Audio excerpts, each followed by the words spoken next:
네, 여러분 반갑습니다. 반갑습니다. 네, 금강경 전 시간에 이어서 80페이지 제일 위에 볼까요? 그래서 대승불법에서는 어떻게 해야 비로소 편안히 머물 수 있느냐에 대해 머무는 바 없는 것이 머무름이라고 하는 것입니다. 선종의 표현을 빌리면 머무는 것은 머물지 않는 것이요. 머물지 않는 것이 머무는 것입니다. 또는 머무름이 없는 것이 곧 머무름입니다. 수양이 이 경계에 이르게 되면 이곳이 바로 요래여서 마음이 거울처럼 맑고 깨끗합니다. 주관도 없고 선입견도 없어서 사물이 오면 응합니다. 어떤 일이 있으면 이 거울이 바로 반응합니다. 그러니까 여기서 이제 머무름이 없는 것이 곧 머무릅니다. 그런데 머문다는 거는 이제 작용이 이제 쉬어져 있는 것을 이제 말하는 거죠. 그래서 분별이 일어나지 않는 그 자리, 그것이 바로 요래의 마음입니다. 이제 그렇게 되기만 하면 반조가 일어나서 이제 사물이 오면 응합니다. 응한다는 거는 반조가 일어난다는 걸 말하는 거예요. 그러니까 이제 새가 지나가면 허공이 비어있으니까 새가 지나갔구나, 비행기가 지나갔구나, 이렇게 분명히 알 수 있는 것처럼 어떤 사람이 미혹한 작용에 미혹한 중생심을 내면 아, 저 사람이 뭐 때문에 저렇게 중생심이 일어났구나, 이걸 안다는 거죠. 이제 비유하자면 그 거울에 비춰서 아는 것처럼 정확하게 안다는 거죠. 그것을 바로 이제 응한다고 하는데 반조를 말하죠. 이제 반조는 거울의 작용을 반조라고 하죠. 그래서 희로애락이 있으면 희로애락에 젖지만 지나가면 일체 남지 않습니다. 매 순간 찰나는 지나가고 물이 흐르는 것처럼 지나가고 있기 때문에 생각 자체도 끝없이 일어나고 멸하고 생멸이 끝없기 때문에 사실은 있다고 할 게 없는 거죠. 모든 일이 지나고 나면 아무것도 남지 않습니다. 송나라의 대시인 소동파는 선을 배운 사람이었습니다. 그의 시문 경계는 아주 높았는데 불법과 선의 경계가 융합되어 있습니다. 그는 사람은 가을 기러기 같이 신의 잇게 오지만 일이란 봄날 꿈처럼 아무 흔적이 없다 라는 유명한 구절을 남겼습니다. 이것은 천고의 명구입니다. 불법을 배웠기 때문에 이 이치를 이해한 것입니다. 사람은 가을 기러기같이 신의 잇게 오지만 소동파는 이따금 시골로 내려가 술을 마시곤 했습니다. 지난해 한 곳에 들러 내년에도 다시 찾겠다고 약속했는데 과연 올해도 나타났습니다. 일이란 봄날 꿈처럼 아무 흔적이 없다. 그러나 모든 일이 봄날의 꿈처럼 지나가 버립니다. 봄이 되면 잠이 많아집니다. 잠이 많으면 꿈도 많으나 꿈에서 깨고 나면 그 꿈은 머물지 않습니다. 아무것도 남기지 않습니다. 인생은 원래 한바탕의 꿈입니다. 모든 일은 한번 지나가면 그만입니다. 강물이 흘러가면 다시 돌아오지 못하는 것과 같습니다. 노인들이 언제나 옛 생각만 하는 것도 단지 번뇌를 자초하는 것일 뿐입니다. 모든 것이 봄날의 꿈처럼 다시 돌아올 수 없습니다. 이제 비유하자면 우리가 매번에 번뇌 망상도 끝없이 일어났는데 매 순간 일어났던 그 망상들도 지나가면 그뿐이라는 거죠. 다시 붙잡아 올 수가 없다. 그래서 우리 중생계의 일이라는 것이 그렇다는 거예요. 그래서 저 예전에 서가모니 부처님이 한 번은 이제 젊은 남자가 부처님이 이제 제자들하고 있는데 와서 자기의 사랑하는 연인이 죽었는데 당신이 그렇게 훌륭하면 나의 죽은 연인을 살려달라 이제 사고로서 죽게 되는데. 그래서 이제 서가모니 부처님이 그 청년을 안타깝게 여겨서 이제 그 겐지스강에 들어가서 그 강가에 계시다가 물에 들어가서 나와가지고 처사에게 그 청년에게 그러는 거야. 내가 방금 전에 내 발을 담갔던 물을 가져오느라. 그러면 너의 연인도 살려주겠다. 그러니까 청년이 방금 전에 서가모니 부처님이 물을 담갔던 그 강물은 흘러가 버리고 없죠. 못 잡아오죠. 그러니까 잡아올 수 없다고 그런 거예요. 그러니까 서가모니 부처님이 우리의 중생계의 모든 일은 그와 같다. 이미 지나버린 것은 되돌릴 수 없고 찾아올 수 없다. 그러니까 이미 지나간 거에 대해서 연연하지 말라는 거죠. 그래서 여기서 말하는 거는 봄날의 꿈과 같다. 그러니까 중생계의 일은 다 부질없다는 거죠. 어떤 매 순간이 찰나찰나가 지나가고 있기 때문에. 그래서 이제 소동파의 유명한 식구도 있지만 우리가 소동파 공부도 했죠. 소동파가 이제 그렇게 이제 또 한때는 깨닫기도 하고 했는데 글 씻기를 너무나 이제 비단해. 현란한 꽃을 수놓은 것처럼 그렇게 시를 잘 써서 죽어서 그 소동파가 닭으로 태어났죠. 그래서 또 이제 스승이 또 해탈을 시켜줬는데 500년 후에 다시 또 소동파가 시인으로 또 태어나서 그랬는데 또 500년 후에 또 다시 또 태어났어 시인으로. 그래서 소동파라는 이제 이름을 재탄생했을 때 다시 소동파의 이름을 또 갖게 됐는데 그 다음에 또 500년 후에 다른 이름을 가진 문인으로 태어났다는 거죠. 500년마다 한 번씩 태어나서. 근데 그게 도노법에서 볼 때는 그게 중생의 미혹이라는 거죠. 그런 것을 그 습이 그만큼 중생의 습이 무섭다는 거예요. 그러니까 그 글 잘 쓰는 글자라는 그걸 우리가 이제 앵무새라고 하죠. 앵무새가 사람의 말 흉내는 잘 내는데 자기 말을 못 내. 그래서 한때에 유명한 이제 뭐 시를 잘한다는 이태백이도 있고 또 많죠. 또 동서양에 많은 문인들이 많죠. 그러나 그건 다 부질없다는 걸 말하는 거죠. 그래서 인생에서 모든 일이 봄날의 꿈처럼 흔적 없는 것임을 체득한다면 다시 금강경을 연구할 필요는 없습니다. 그렇죠. 이미 이제 우리 금강경 마지막에 보면 계시허망이라는 게 나오는데 다 이제 이미 그냥 계시허망일 뿐인 거야. 그저 그럴 뿐인 거지. 그렇게 알았으면 금강경을 뭐 다시 또 연구할 필요는 없다. 집착을 끊으라는 이제 뜻이니까. 그렇게 머물고 그렇게 마음을 항복시키는 것입니다.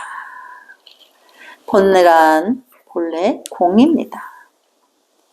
본래 망상이 있는데 그걸 잡아오라면 못 잡아오니까 공과 같은 거죠. 그 본질을 따져보면 있다 할 게 없어. 근데 우리가 마음법에서 말하는 이제 공은 중생세계의 분별의 의식이 끊어짐을 말해요. 거기도 그게 끊어져서 고요해서 반조가 일어나죠. 그래서 알고 보면 그 반조가 일어난 것처럼 중생의 자국인 번뇌라는 것도 사실은 알고 보면 있다 할 게 없다. 그러니까 부질없는 거죠. 그래서 이제 허망하다는 거예요. 모든 희노애락과 번뇌는 바로 여기에 자리를 잡는 그 순간 모두 없어져 버립니다. 그리고 영원히 다시 돌아올 수 없습니다. 우리 대선정이 지금 이 순간이 사실은 영화로운 건데 모든 사람들이 이 순간이 그런 줄 잘 모르죠. 그래서 지금 당장 너의 고통과 번뇌를 가져오너라 이러면 찾아보니까 가져올 게 없어. 그래서 아무리 찾아도 없습니다. 이렇게 말을 하면 여기 이제 시우스님이 난 이미 너에게 번뇌 다 소멸해 줬노라 이렇게 말하고 대선정에 그 순간에 모든 것이 시원해졌어. 근데 다시 이제 번뇌가 일어나지 않아. 그러면 이제 여기 시우스님이 얼마나 훌륭한 스님이 되겠어요. 그래서 이제 제3폼 대승의 바른 종지 밑에 한글을 읽어볼까요? 부처님께서 수보리에게 말씀하셨다. 모든 보살 마살은 마땅히 이렇게 그 마음을 항복시켜야 한다. 이제 여기서 마음은 이제 통팔식이죠. 불성의 마음이 아닌 거죠. 존재하는 모든 중생의 종류, 즉 난생, 태생, 습생, 회생, 화생, 유색, 무색, 유상, 무상, 비유상, 비무상들을 내가 모두 무효열반에 들게 하여 제도시키리라. 이렇게 헤아릴 수 없이 많은 중생을 제도시키더라도 실로 제도받은 중생은 하나도 없다. 왜 그런가? 수보리여, 만약 보살이 아상, 인상, 중생상, 수자상을 갖는다면 보살이 아니기 때문이다. 그러니까 보살이라는 경지는 어떤 그런 상을 내면은 보살이 아니다. 그러니까 분별에 들지 않는 걸 말하는 거죠. 그래서 일체 중생, 부처님께서 수보리에게 말씀하셨다. 모든 보살 마하사는 마땅히 그렇게 그 마음을 항복시켜야 한다. 부처님은 수보리가 어떻게 해야 마음을 편안히 할 수 있느냐고 물었을 때 바로 그때 그대의 마음은 이미 편안해졌다고 말해줍니다. 그러나 한참이 지나도 수보리가 이해하지 못하자 어쩔 도리 없이 다시 한번 설명합니다. 그 기가 이미 지나가 버렸기 때문입니다. 선종에서 말하는 소위 선기를 수보리가 이해하지 못한 채 보내버렸기 때문입니다. 지금은 두 번째 설명입니다. 부처님이 말합니다. 일체보살 마하살은 여기서 마하란 크다는 뜻입니다. 따라서 보살 마하살은 대보살을 말합니다. 제보살 마하살은 도치된 문구로서 모든 대보살을 가리킵니다. 마땅히 이렇게 그 마음을 항복시켜야 한다. 그 마음은 이제 통팔식이라 했죠. 자신의 마음을 항복시키는 방법이 당연히 있다는 말입니다. 어떤 방법일까요? 부처님의 일체 중생의 종류라고 말합니다. 이제부터 먼저 무엇을 중생이라 하는지 해석해 보기로 합시다. 불경에서 말하는 중생이란 용어는 장자가 이미 사용했던 것으로 비단 인간뿐만 아니라 생명 있는 일체의 존재들을 말합니다. 사람은 중생의 한 종류일 뿐입니다. 일체의 동물과 생물 및 세균의 일까지 무릇 생명이 있는 것이라면 모두 중생입니다. 부처님이 일체 중생을 교화하고자 하여 일체 중생에게 자애를 베풉니다. 좋은 것에 대해서뿐만 아니라 나쁜 것에 대해서도 자비를 베풉니다. 좋은 사람도 제도하고 교화하며 나쁜 사람은 더욱 교화하려 합니다. 천당에 있는 사람도 제도해야 하지만 지옥에 있는 사람은 더 불쌍하기 때문에 더더욱 제도해야 합니다. 이것이 불법의 정신입니다. 그래서 일체의 중생을 말한 것입니다. 그래서 지장보살님은 지옥에 빌 때까지 성불을 하지 않겠다 이렇게 하셨죠.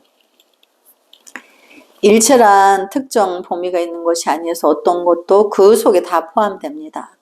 그런데 중생이란 말을 설명하다 보니 몇십 년 전 일이 문득 생각납니다. 그때 저는 송도의 사천대학에서 중국 철학을 강의하고 있었는데 강의 중 중생에 대한 설명이 나오자 한 학생이 식물과 광물도 중생에 포함되냐고 물었습니다.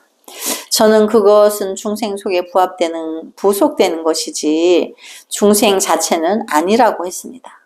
그랬더니 그 학생은 가령 미모사 같은 식물이라면 영성이 있다고 보아야 하지 않겠느냐고 했습니다. 제가 전공이 뭐냐고 물었더니 농학이라 했습니다.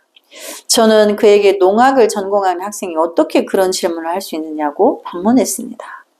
그때만 해도 나이가 많지 않았던 저는 어려운 이야기 하기를 즐겼습니다. 저는 이렇게 말했습니다. 농학을 전공하는 학생이 되면 마땅히 알아야 할 것이네. 미모사 줄기 속에 수포가 있어서 사람 손의 열기가 닿기만 하면 물 아래로 내려가서 마치 잎이 수줍은 듯 처지는 것이라네. 그것은 감정이나 지각에 의한 것이 아니라 기계적 작용일 뿐이지 사실 이 내용은 제가 그 전날 밤 농학 교수 한 명과 같이 토론하는 과정에서 들었던 것입니다. 부처님께서 영험하셔서 다음날 학생이 이런 질문을 하리라는 걸 미리 알고 있었나 봅니다. 담자의 화석. 존재하는 모든 중생의 종류, 즉 난생, 태생, 습생, 화생, 유색, 무색, 유상, 무상, 비유상, 비무상들을 내가 모두 무효열반에 들게 하여 제도시키리라. 부처님은 일체 중생, 즉 일체 생명의 종류를 12가지로 나누고 있습니다. 첫째가 난생입니다. 난생은 이제 알로 낳는 것이죠. 그래서 새나 닭, 거위 등 모두 난생에 속합니다. 태생은 사람이나 말 등 태반속에서 태어나는 각종 동물들입니다. 습생은 물고기나 모기, 파리 등이며 화생은 변화하는 것들입니다. 예를 들면 매미나 참자리, 나비 등이 이에 속합니다. 그러니까 이제 애벌레로 있다가 나중에 날개를 달고 나오죠. 사실인지 아닌지 모르지만 중국의 오랜 전설에 따르면 바닷속의 상어는 100년 이상 살면 백사장으로 뛰쳐나와 큰 뿔을 가진 사슴으로 변한다고 합니다. 이 역시 화생입니다. 중국의 화생에 관한 서적은 아무도 연구하려 하지 않습니다. 도장 속에는 화석이라는 책들이 수록되어 있는데 지인은 담자로서 이름은 담초입니다. 그는 도와 불을 동시에 배운 유명한 신선입니다. 담초 아버지는 당나라에 하나밖에 없는 대학의 총장으로서 지위가 아주 높았는데 자식은 담초뿐이었습니다. 그런데 담초는 10몇 살 때 집을 나갔습니다. 아버지는 하나밖에 없는 아들을 구속 몹시 상심했습니다. 그 뒤 몇십 년이 지나서 담초가 돌아왔습니다. 몸에는 도사 옷을 걸치고 해진 신발에 해진 모자를 쓰고 몇 년 전부터 그래온 듯 야릇하게 희죽희죽 웃어댔습니다. 그는 돌아와서 아버지께 같이 돌을 닦으러 가자고 했습니다.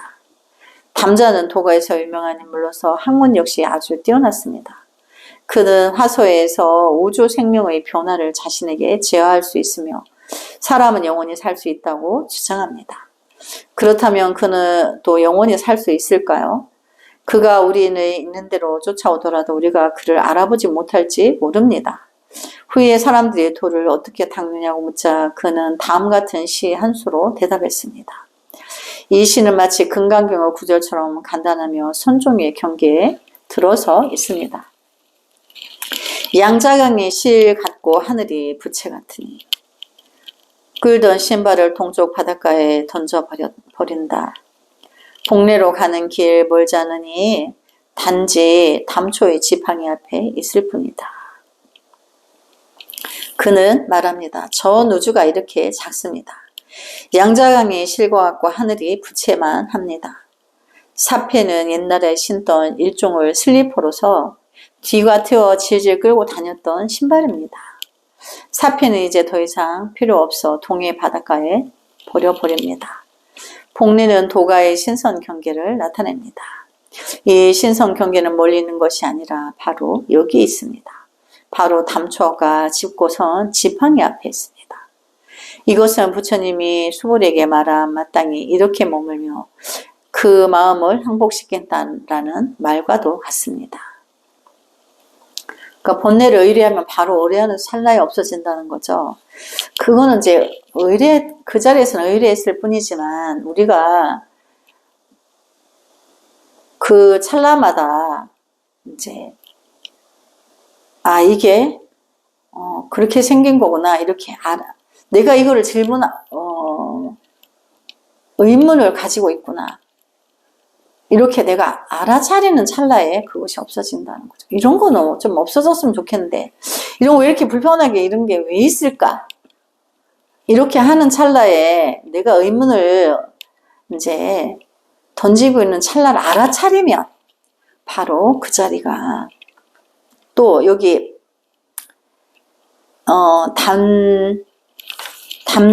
담자라는 이제 그 사람이 아들이 담초가 이상하게 해갖고 사라졌다가 나타났죠. 근데 그 의아함을 내가 의아해하고 있는 자체를 내가 부질없다고 알아차리면 도가 거기에 있다. 그러니까 멀리 있는 게 아니다. 그 아들이 상심하여 잃어버리고 상심했는 수십 세월에 어느 날 이상한 모습으로 나타나서 희죽거리지만 그 역시도 부질없다고 내가 알아차리면, 그저 그럴 뿐이라고 알아차리면 그것이 도다. 이제 이걸 말하는 거죠. 그러니까 분별에 들지 않고 그냥 그 찰나를 내가 받아들이면 이제 된다는 거죠. 그래서 이제 3패는 이제 더 이상 필요가 없다. 그러니까 우리가 분별하는 것을 동해 바닷가에 신발을 갖다 버렸다는 거는 내가 이제 꾸준히 분별하는 그것을 버림을 말하는 거예요. 그래서 이제 복례는 내가 이제 도를 이룬 그 경지를 이제 복례라고 하는 거죠. 도가의 이제 산의 정상을 말하지만, 그래서 이것은 부처님이 수불에게 말한 마땅히 이렇게 머무며 이렇게 마음을 항복시킨다는 말과 같습니다. 그러니까 이제 단지는 바로 이제 자기 아들을 코앞에 보고 바로 이제 자기가 다 부질없다는 거를 이제 알아차린 거죠. 담자의 화선은 무척 기묘합니다. 화생의 이치를 말하는 과학에서부터 다시 철학으로 돌아가며 철학으로부터 다시 정치학으로 돌아가서 인생의 경계나 다른 사람을 교화하는 법 등을 논합니다. 담자는 바르지 않은 시대에 바르지 않은 세계를 변화시킬 수 있다고 생각합니다. 그의 이론이나 철학 경계는 대단히 높습니다. 유색, 무색의 중생, 태생, 난생, 습생, 화생 외에도 또 다른 생명이 있는데 그것은 유색입니다. 유색은 형상이 있으며 물질적인 것으로 눈으로 볼 수 있습니다. 이 외에 무색이라는 것도 있습니다. 무색은 우리가 알 수 없고 볼 수 없지만 확실히 존재하는 일종의 생명입니다. 예를 들면 귀신 같은 것이 그것인데 귀신은 분명히 존재하지만 그렇게 무서운 것은 아닙니다. 잠시 귀신 이야기를 해볼까 합니다. 여러분 아마 본 적이 없겠지만 귀주의 윤남 등지에 가면 살아있는 귀신에 대한 이야기를 들을 수 있습니다. 이 살아있는 귀신을 산소라 하는데, 산소는 불경의 용어로 표현하자면 간단히 약유색입니다. 약무색의 중생이라 할 수 있습니다. 이들은 어떤 눈으로는 볼 수 있지만 어떤 때는 볼 수 없습니다. 기뻐서 자신의 모습을 보여주고 싶어 할 때는 볼 수 있지만 그렇지 않을 때는 볼 수 없습니다.